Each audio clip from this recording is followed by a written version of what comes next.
CCTV में दिख रहे फायरिंग करने की ये तस्वीरें यमुनानगर की है, जहां पहले बदमाशों ने अस्पताल में फिर सिटी मॉल के पास अंधाधुंध फायरिंग की। घटना शनिवार रात तकरीबन 10:30 बजे की है।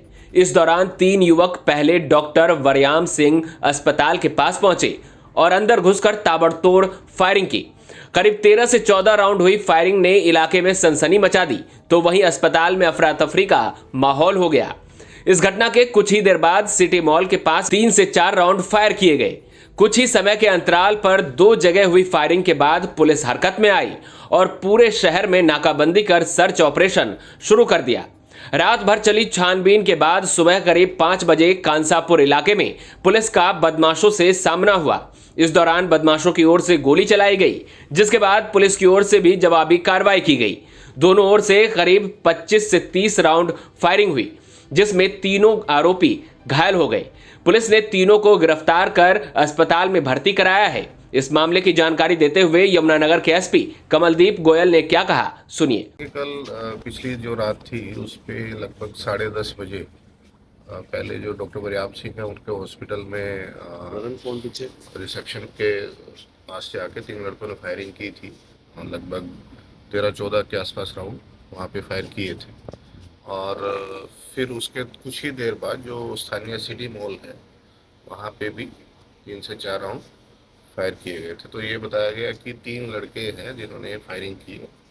तो उसके बाद लगातार हमारी नाकाबंदी सर्च इलाके के अंदर चल रही थी और अभी लगभग 5 बजे कांसापुर के पास हमें सूचना थी कि ये तीनों लड़के उस इलाके में हैं।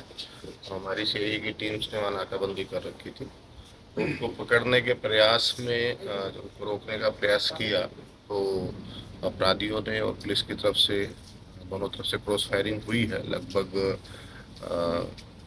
25 से 30 राउंड दोनों तरफ से फायर हुए हैं। तो उस फायरिंग में जो 2 लड़के हैं 3 में से उनमें से 2 को गोलियां लगी है लेग्स के अंदर और 1 लड़का उनमें बाइक से गिरने के कारण घायल हुआ। तो इनको हमने तुरंत प्रभाव से स्थानीय हॉस्पिटल में भर्ती करवा दिया। उद्देश्य क्या था सर?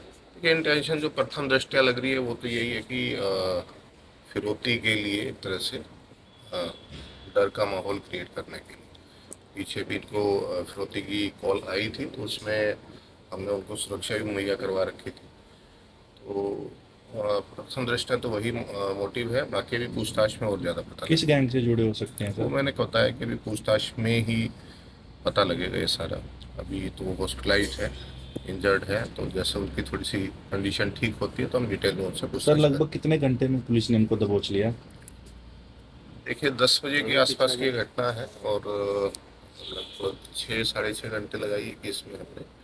देखिए जैसे ही ये सूचना मिली थी कि ऐसे फायरिंग का इंसिडेंट हुआ, आप सबको पता है कि हमने शहर में पहले से ही नाकाबंदी जितने एग्जिट पॉइंट्स हैं वहाँ पे कर रखी। तो उसी का ये प्रभाव था कि ये शायद निकल नहीं पाए और कहीं न कहीं इलाके में घूमते रहे। जैसे हमें सूचना मिली तो हमारी टीम्स तुरंत उस इलाके में पहुंची और फिर ये इस तरह से मुठभेड़। और अभी पूछताछ पे कोई इनका बहुत ज़्यादा आपराधिक इतिहास पहले का नहीं।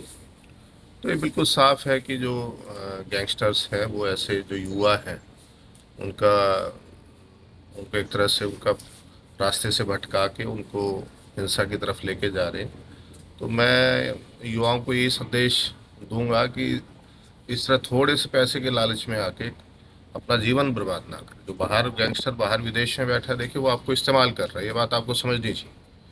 और जब तक आप इनका इस तरह उनकी बातों में आते रहेंगे तो ये ऐसे ही हमारे यहाँ के युवाओं का जीवन बर्बाद करते हैं। तो बड़ा मेरा स्पष्ट और पेरेंट्स को भी बिल्कुल संदेश है कि वो देखें कि उनके बच्चे किससे बात करते हैं, किस दिशा में जा रहे हैं।